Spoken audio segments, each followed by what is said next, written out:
देशातून SC, ST, OBC, minority, महिला या सर्वांना मिळालेलं जे आरक्षण आहे, ती आरक्षणाची पद्धती आहे, ती संपवण्याची मागणी सातत्याने राष्ट्रीय स्वयंसेवक संघ आणि भाजपने केलेली आहे। आता भाजपच्याच या भूमिकेची री काँग्रेस आणि काँग्रेसचे नेते राहुल गांधी ओढताना दिसत आहेत। राहुल गांधी परदेशात जाऊन आरक्षणाच्या बाबतीत वेगळी विधानं करतात, देशात आल्यावर मात्र त्यांचा पक्ष हे वेगळं राजकारण करतोय असं या ठिकाणी दिसून येतं। ही दुतोंडी भूमिका असल्याचं यांचं या ठिकाणी दिसून येतं। देशाच्या प्रशासनामध्ये दलित, आदिवासी, OBC, मायनॉरिटी यांचे प्रतिनिधी नाहीयेत या बाबतीची खंत राहुल गांधी व्यक्त करतात आणि देशात आरक्षण संपवण्यासाठी ही योग्य वेळ नाही, मात्र योग्य वेळ आल्यावर, योग्य परिस्थिती निर्माण झाल्यावर आम्ही आरक्षण संपवू असं राहुल गांधी म्हणतात। आता ती योग्य परिस्थिती म्हणजे नेमकी काय आणि ती निर्माण करण्यासाठी राहुल गांधी आणि त्यांचा पक्ष नेमका काय करतोय याचा खुलासा राहुल गांधी यांनी केला पाहिजे। देशात असताना वेगळं वागायचं, परदेशात असताना वेगळं बोलायचं, ही दुतोंडी भूमिका जी आहे ती राहुल गांधींनी थांबवली पाहिजे।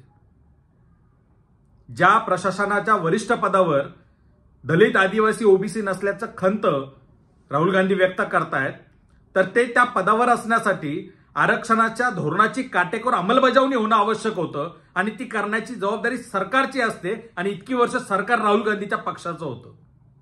त्या काळामध्ये तुम्ही आरक्षणाची अंमलबजावणी केली नाही आणि आता त्या बाबतीतली खंत व्यक्त करताय।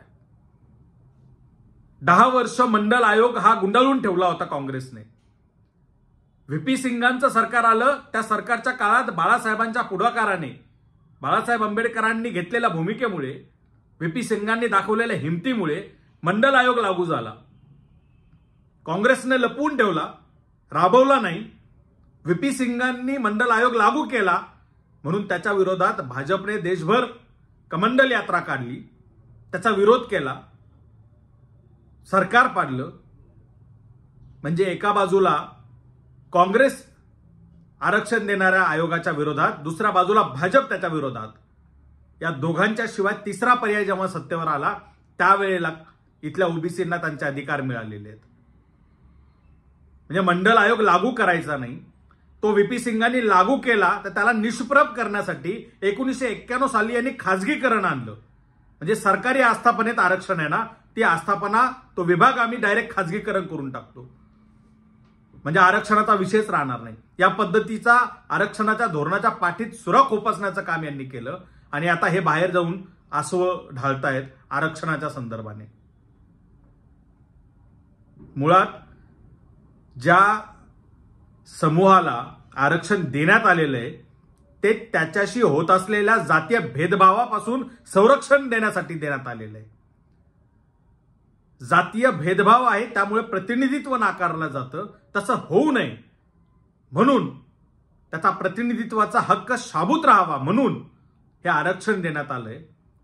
मात्र न्यायालयाच्या माध्यमातून क्रिमिलेअर सारखे आर्थिक निकष लावून एखाद्याचा आर्थिक स्तर अमुक पातळीच्या वर सुधारला तर त्याला आरक्षणाचा लाभ मिळणार नाही अशा पद्धतीचे निवाडे देण्यात आले। भारतीय जनता पक्ष जो मुळातच आरक्षण विरोधी आहे त्याने पेढे वाटून याचं स्वागत केलं। काँग्रेसच्या नेत्याने शब्दांनी स्वागत केलं। काँग्रेसच्या मुख्यमंत्र्यांनी जाहीर केलं की आमच्या राज्यात आम्ही हा तात्काळ लागू करू। एकीकडे जात आणि त्यापासून होणारं डिस्क्रिमिनेशन, त्याच्यापासून संरक्षण देणारं आरक्षण, दुसरीकडे आर्थिक निकष लावून आरक्षणातून माणसं बाहेर काढली जातात। जात तशीच राहते, जातीवर आधारित भेदभाव तसाच राहतो। म्हणजे एखाद्या रुग्णाचा उपचार तो बरा होण्याआधीच बंद करायचा, वेगळाच निकष लावून, अशाने तो रुग्ण काही बरा होणार नाही, आजार बळावत जाईल, आजार तसाच राहील। या पद्धतीची भूमिका काँग्रेस आणि भाजप हे दोन पक्ष घेत आहेत। परदेशात जाऊन मात्र राहुल गांधी वेगळ्याच पद्धतीने बोलतात।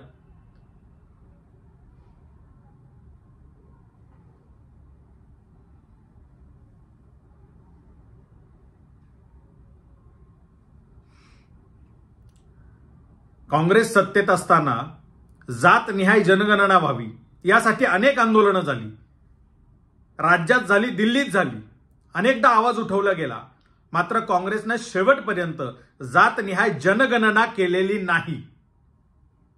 मी पुन्हा एकदा सांगतो, काँग्रेसने शेवटपर्यंत जातनिहाय जनगणना केलेली नाही. आता मात्र आम्ही जातनिहाय जनगणना करू या पद्धतीची आश्वासनं देऊन आरक्षणवादी समूहाची मतं मागितली जात आहेत. ही मतं घेऊन सत्तेत बसायचं आणि पुन्हा एकदा आरक्षणाचं धोरण कुजवायचं ही नीती या ठिकाणी या दोन्ही पक्षांची दिसते. ज्याचा जन्मच मुळात म्हणजे समतेच्या विरोधातला आहे, अशा संघातून निर्माण झालेला भाजप आज आरक्षणवादी असल्याचा डिंगोरा पिटतोय. दुसऱ्या बाजूला आम्ही किती संविधानवादी आहोत, आम्ही किती आरक्षणवादी आहोत हे सतत 24 तास बोंबलणारं काँग्रेस सुद्धा प्रत्यक्षात आरक्षणाच्या विरोधात आहे याचे अनेक पुरावे समोर येत आहेत.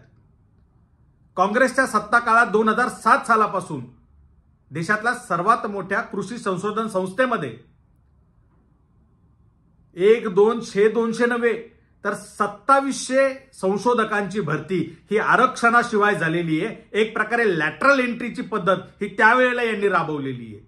तेच धोरण भाजप पुढे आणतंय. 1991ला यांनी खासगीकरण आणलं, पुढे चालून भाजपने निर्गुंतवणूक मंत्रालय तयार केलं. म्हणजे यांच्या पॉलिसीज या सेम आहेत. हे शब्द वेगळे वापरतात, ही भाषा वेगळी वापरतात, हे मुखवटे वेगळे धारण करतात, मात्र करतात एकसारखंच.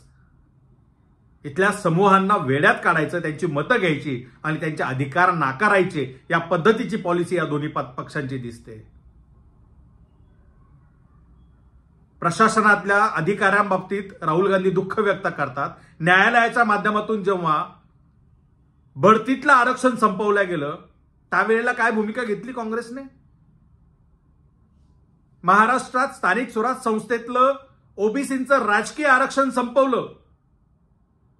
महायुतीचं सरकार होतं काय केलं? महाविकास आघाडीचं सरकार होतं काय केलं? या दोन्ही एकाच नाण्याच्या बाजू आहेत. आरक्षण विरोधकाची ए टीम जर भाजप आणि त्यांची आघाडी असेल तर आरक्षण विरोधकांची बी टीम ही काँग्रेस आणि त्यांची आघाडी आहे. हे आता आपण ओळखलं पाहिजे. हे दोन्ही एकाच थाळीचे चट्टेबट्टे आहेत. यांची भाषा वेगळी आहे, यांचे शब्द वेगळे आहेत, यांचे मुखवटे वेगळे आहेत, मात्र यांच्या भूमिका या एकच आहेत.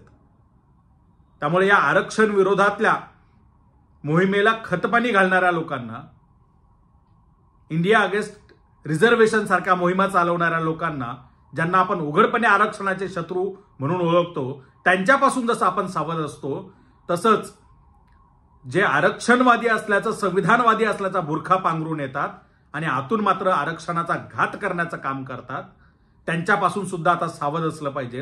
ही एक महत्वाची भूमिका आता इथल्या मतदारांनी घेतली पाहिजे. आणि मी पुन्हा एकदा काँग्रेसला आणि राहुल गांधींना आवाहन करतो की आरक्षण संपवण्याच्या बाबतीत जितक्या तडफेने तळमळीने बोलतायत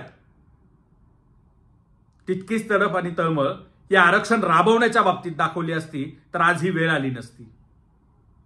तुम्ही आरक्षण राबवलं नाही, तुम्ही मंडल आयोगाला विरोध केला, तुम्ही इथल्या शोषित वंचित पीडितांचे हक्क नाकारण्याचं काम केलं सत्तेत बसून, म्हणून आज ही परिस्थिती आहे. म्हणून प्रशासनात वरिष्ठ पदावरती या समूहातील अधिकारी नाहीयेत. एका जातीचं प्रशासन झालेलं आहे. हे तुमच्या सत्ता काळात झालेलं आहे, तुमचं पातक आहे.